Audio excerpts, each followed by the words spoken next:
राम क्या थे, कृष्ण क्या थे, उन लोगों का चरित्र कैसा था, उन लोगों ने जीवन में कितना संघर्ष किया, ये कुछ तो हम जानते नहीं, ये तो हम समझते नहीं।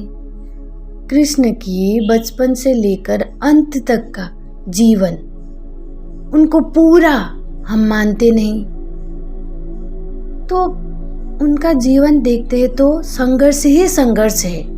उन्होंने जीवन में जो भी ज्ञान हासिल किया, जो कुछ भी किया, उनका संघर्ष है वो। उन्होंने करते गए, समझते गए, करते गए, भगवान इसलिए वो बन गए। तो हम उन लोगों के पीछे पड़ते हैं, उन लोगों का चरित्र से कुछ सीखते नहीं है। हम अच्छे या बुरे में फंस जाते हैं। अच्छे बुरे क्यों इसमें फंसे हम? हमारा भी तो मन है, विवेकशील प्राणी है ना हम। अपना समझ बना के हम चल नहीं सकते। अच्छे बुरे के पीछे क्यों फंसेंगे? अच्छा विचार लेके आगे बढ़ेंगे तो कुछ अच्छा बुरा होते होते समझ ही जाएंगे ना। उन लोगों का पीछे पड़ के वो लोग तो चले गए। शक्ति के बारे में बात करते हैं, कोई सिद्धि के बारे में बात करते हैं। शक्ति पा भी लिया, सिद्धि पा भी लिया तो करेंगे क्या उसका? हम किसी को मन को पढ़ के करेंगे क्या? किसी को मन को हमने पढ़ लिया तो हम भगवान नहीं बन गए, कुछ नहीं होगा। हम किसी को मन को पढ़ लिया, उसका खानदान को, उसका भविष्य को भी पढ़ लिया तो क्या होगा? कुछ होगा तो नहीं, ऐसे ही चलेगा। हम किसी को ठीक करते, जैसे बुला के ठीक करते हैं, लोगों को आश्वासन देते हैं कि तुम इसको मानो, ठीक रहोगे, तुम्हारा अच्छा होगा, भलाई होगा। लोगों का कभी भी अच्छाई भलाई नहीं हो सकता जब तक वो खुद को नहीं जानेगा। जब तक मैं हूं, मुझे दुख हो रहा है, मुझे दर्द हो रहा है तो मेरा भी कोई अस्तित्व है या नहीं, जब तक इतना ख्याल भी खुद को नहीं आता है, किसी और के पीछे ही भागता है, तो क्या भला होगा लोगों का? कैसे निकलेगा दुख से? जितना भी कोई चमत्कार करे, सिद्धि करे, लोगों को दुखों से बाहर निकालने का प्रयास करे, लोग तो दुख में डूबा ही रहेगा। जब तक लोग खुद को नहीं समझेगा, संसार को जानेगा ही नहीं। तो जब तक मृत्यु नहीं आएगा तब तक लोग दुख में ही घिरा रहेगा। कोई भी संत हो, महापुरुष हो, इस जगत में आके किसी का दुख दूर नहीं कर सकता। किसी का दुख स्वयं वो खुद ही दूर कर सकता है। इसीलिए हम को ये प्रयास करना चाहिए कि हम खुद भी कुछ है। हमको खुद को समझने के प्रयास करना चाहिए। किसी के पीछे भागने से बेहतर है हम खुद को जाने।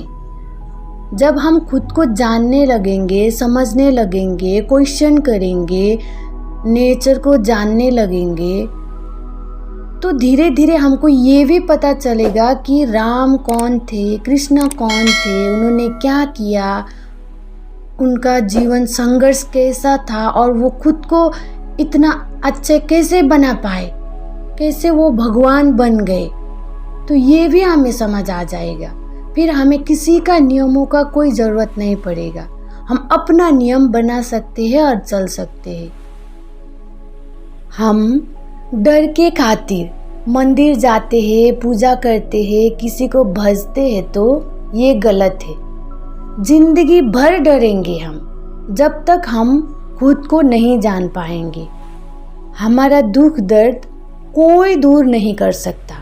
संत हो, भगवान हो, कोई भी हो, दूर नहीं कर सकता जब तक हम खुद उसे दूर नहीं करेंगे।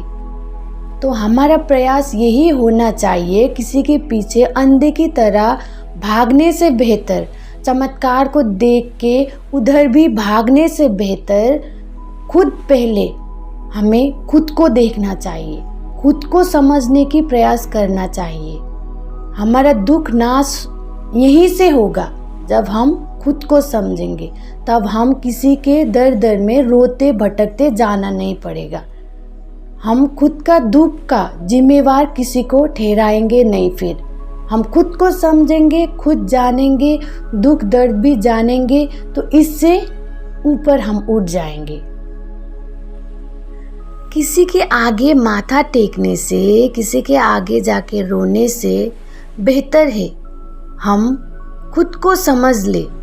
हमारी सारी शक्तियाँ हमको खुद को समझने में लगानी चाहिए। जब हम खुद को समझेंगे तो हम सारा अस्तित्व को जान पाएंगे, समझ पाएंगे, औरों को भी समझ पाएंगे।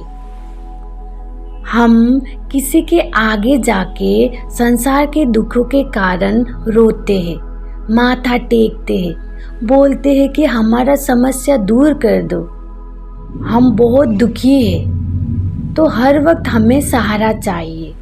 तो कितने दिन सहारा से जीवित रहेंगे? कौन देगा हमें जीवन भर का सहारा? कोई नहीं दे सकता। तो अंधे की तरह किसी के पीछे भागने से हमें कोई लाभ नहीं। हमें हमारी पूरी शक्ति खुद को ही जानने में लगाना पड़ेगा। हमें दुख होता है, दर्द होता है, क्यों होता है? मैं कौन हूँ? क्यों मुझे ये सब होता है? तो मैं का खोजी करना चाहिए, तलाश करना चाहिए। जब हम खुद को जानेंगे, समझेंगे, मैं को ढूंढेंगे, तब हम अस्तित्व को भी समझ पाएंगे। तब हम सारा जगत को समझ पाएंगे। तब हम कृष्ण को भी समझेंगे, तब हम राम को भी समझेंगे, ईश्वर क्या है वो भी जानेंगे। तो इसीलिए पीछे भागने से बेहतर है आप खुद को जानने में अपना पूरी शक्ति लगा दें।